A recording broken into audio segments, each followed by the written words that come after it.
به نام خدا و اخبار بعدی چنلمون شروع میکنیم. خبر مهم اتحادیه اروپا درباره ارتباط با ایران.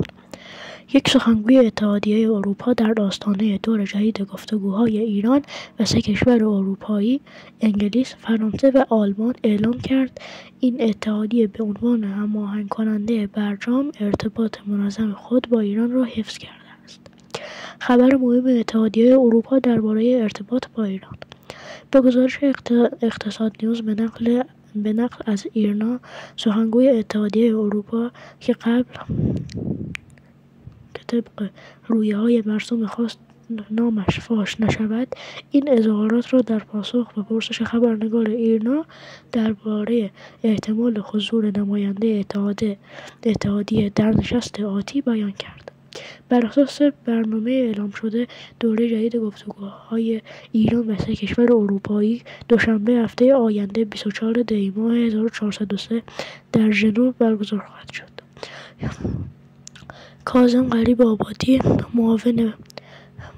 معاون حقوقی بین الملل وزارت امور خارجه عنوان کرد که این گفتگوها برای بررسی موضوعات و تعیین چارچوب هاست.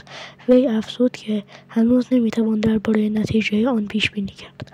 آخرین دور گفتگوهای ایران و 3 کشور اروپایی 9 آذر ماه در ژنو برگزار شد. این نشست از سوی سید عباس عراقچی، وزیر امور خارجه کشورمان، طوفان فکری توصیف شد. به بررسی آخرین تحولات دوجانبه، مسائل منطقه‌ای، برنامه هسته‌ای ایران و رفع تحریم‌ها اختصاص داشت. دو طرف در پایان توافق کردند که علی رغم اختلافات و چالش‌های جدی، مسیر دیپلماسی را ادامه دهند. غریب آبادی که همراه با مجید تخت‌روانچی، معاون سیاسی وزیر امور خارجه، ریاست هیئت ایرانی را بر عهده داشت، پس از پایان نشست تاکید کرد: ما قاطعانه به پیگیری منافع مردم خود متحد هستیم و ترجیح ما مسیر گفتگو و تعامل است.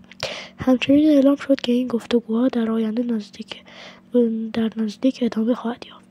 دیپلمات‌های 3 کشور اروپایی نیز با انتشار پیامی در شبکه اجتماعی ایکس آمادگی خود را برای ادامه مسیر دیپلماسی اعلام کردند، نشانه‌ای از تمایل دو طرف برای کاهش تنش‌ها در روابط پرچالش اخیر. حال در آستانه دور جدید گفتگوهای کارشناسان معتقدند که برگزاری این نشست می‌تواند گامی مثبت در مسیر احیای برجام داشته باشد. هرچند اختلافات میان دو طرف جدی است، اما تمایل آنها برای ادامه مسیر دیپلماسی نشان می‌دهد که امید به کاهش تنش‌ها همچنان وجود دارد. و تا اخبار بعدی، خداحافظ. حتما چنل رو ساب کنید و لایک هم فراموش نشه.